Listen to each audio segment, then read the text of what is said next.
চতুৰ্থ স্তম্ভ হৈছে সংবাদ মাধ্যম। সংবাদ মাধ্যমৰ গণতন্ত্ৰক শক্তিশালী কৰাত অত্যন্ত ডাঙৰ ভূমিকা আছে। গতিকে মই প্ৰথমেই কম, সাংবাদিক নিৰ্ভীক হ'ব লাগে, সাংবাদিক নিৰপেক্ষ হ'ব লাগে, সাংবাদিক সমাজ হিতৈষী হ'ব লাগে আৰু সাংবাদিকতা সঁচাৰ ওপৰত নিৰ্ভৰ কৰি হ'ব লাগে। আজিকালি কিন্তু পৰ্টেলৰ কণ্ট্ৰল নাইকিয়া হৈ গ'ল।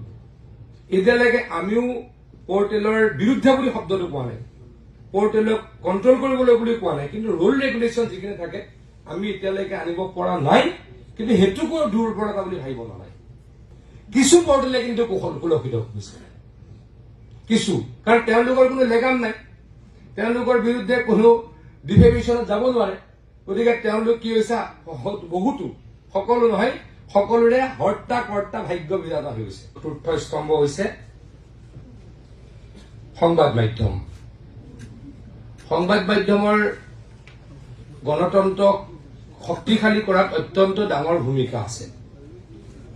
গতিকে মই প্ৰথমেই কম, সাংবাদিক নিৰ্ভীক হ'ব লাগে, সাংবাদিক নিৰপেক্ষ হ'ব লাগে, সাংবাদিক সমাজ হিতৈষী হ'ব লাগে আৰু সাংবাদিকতা সঁচাৰ ওপৰত নিৰ্ভৰ কৰি হ'ব লাগে। আজিকালি কিন্তু পৰ্টেলৰ কণ্ট্ৰল নাইকিয়া হৈ গ'ল।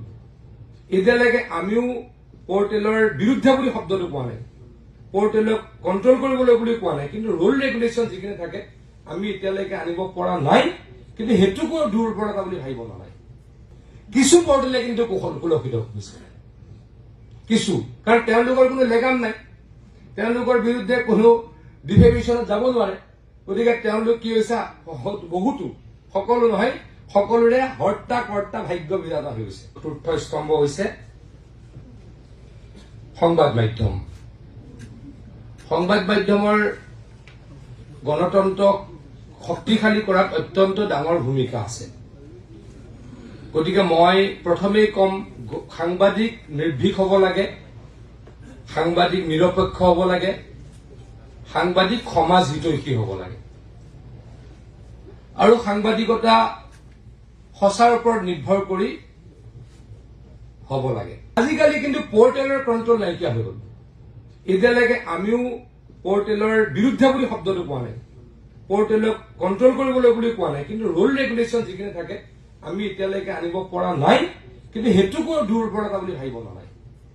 কিছু পৰ্টেলে কিন্তু কুলসিত হৈছে, কিছু, কাৰণ তেওঁলোকৰ কোনো লেগাম নাই, তেওঁলোকৰ বিৰুদ্ধে কোনো ডিফেমেশ্যনত যাব নোৱাৰে। গতিকে তেওঁলোক কি হৈছে, বহুতো, সকলো নহয়, সকলোৰে হৰ্তা কৰ্তা ভাগ্য বিধাতা হৈ গৈছে।